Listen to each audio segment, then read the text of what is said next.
অনেক দিন পর নিজের সংসারে ফিরলাম। তবে মেয়েদের জীবন হচ্ছে পাখির মতো, আজ এখানে তো কাল ওখানে। তবুও মেয়েদের কোনো অভিযোগ নেই। ঈদে ছুটি কাটানোর পর সবাইকে রেখে চলে আসতে অনেক বেশি খারাপ লাগছিল, তবুও তো আসতেই হবে নিজের সংসারে, এটাই স্বাভাবিক। যেহেতু আজকে ঢাকায় চলে যাব, সকালটা মায়ের হাতের নাস্তা দিয়ে শুরু করলাম। মা এখানে ডিম পরোটা তৈরি করেছিলেন, তারপর চালের আটা রুটি আর গরুর মাংস। কবে আবার মায়ের হাতের নাস্তা খাবো জানি না, তবে মায়ের হাতের নাস্তা খেতে অনেক বেশি মজা। যখন ভিডিওটা এডিট করছিলাম তখন সবার কথা অনেক বেশি মনে পড়ছিল, অনেক খারাপ লাগছিল। নাস্তা করার পর আমি গ্রাম বাড়িতে এসেছি, সবাই মিলে আমরা এসেছি। আমাদের এই পুকুর পাড়ের গাছগুলো ছোট হলেও অনেক বেশি মাশাআল্লাহ আম ধরেছে। এখান থেকে আমি কিছু আম নেব। এই তো দুই পাশে দুইটা পুকুর, তারপর মাঝখান দিয়ে এই গাছগুলো ছিল, দেখতে অনেক বেশি ভালো লাগে। পুকুরের পাশেই কিন্তু আমাদের এই মুরগির খামারটা আছে। তারপর সব কিছু নেওয়ার পর আমরা আবার বাসায় চলে যাচ্ছি, ভাইয়ার বাসায়।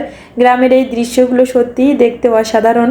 বাসায় এসে এই তো রিয়ান একটু ছাদে গাড়ি চালাচ্ছিল, আহসানের গাড়িটা চালাচ্ছিল, মানে আমার ভাইয়ের ছোট ছেলের।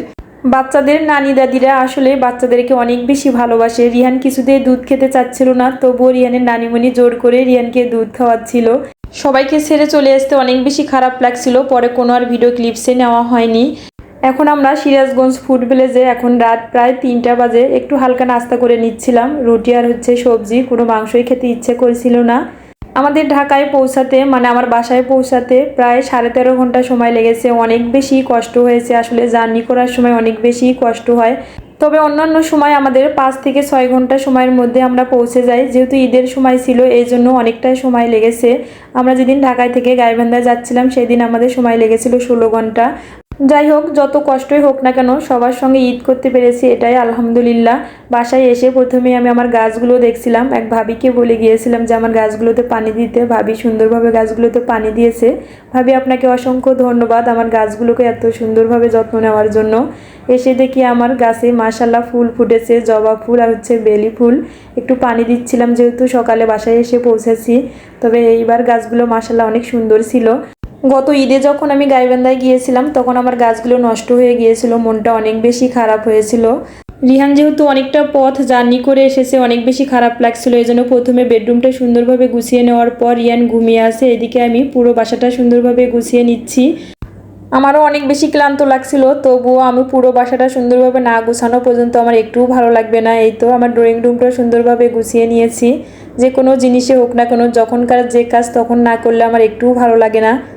যারা এখন পর্যন্ত আমার এই ভিডিওটি ধৈর্য সহকারে দেখছেন অথবা শুনছেন কিন্তু লাইক দিতে ভুলে গিয়েছেন, প্লিজ আমার ভিডিওটিতে একটা লাইক দিয়ে সম্পূর্ণ ভিডিওটি দেখার অনুরোধ রইল। যারা এই টাইপের কন্টেন্ট দেখতে পছন্দ করেন প্লিজ আমার পেজটিতে একটা ফলো দিয়ে পাশেই থাকবেন। যারা অলরেডি আমার পেজটিতে ফলো দিয়েছেন তাদেরকে অসংখ্য ধন্যবাদ। এখন হচ্ছে আমি ডাইনিং টেবিলটা গুছিয়ে নিব। ডাইনিং টেবিলের উপরে যে আমি ছোট ছোট কিছু শোপিস রেখেছিলাম এগুলো একটু ক্লিন করে নিচ্ছি, তারপর সুন্দরভাবে গুছিয়ে নিব। যেহেতু বেশ কয়েকদিন বাসায় ছিলাম না, সব কিছু ধুলাবালি পড়ে এলোমেলো হয়ে আছে। তবে যখন আমি গাইবান্ধায় গিয়েছিলাম তখন বাসার মোটামুটি কাজ গুছিয়ে রেখে গিয়েছিলাম, যেন এসে তেমন বেশি কাজ না করতে হয়। কেননা বাসায় এসে যদি দেখি সব এলোমেলো তখন আরও অনেক বেশি বিরক্ত লাগে। এই তো পুরো বাসাটা মোটামুটি সুন্দরভাবে গুছিয়ে নেওয়া কমপ্লিট। তাহলে আজকে এ পর্যন্ত, নেক্সট আরেকটা সুন্দর ব্লগে আবার আপনাদের সঙ্গে দেখা হয়ে যাবে। সে পর্যন্ত সবাই ভালো থাকবেন, সুস্থ থাকবেন। আল্লাহ হাফেজ, আসসালামু আলাইকুম।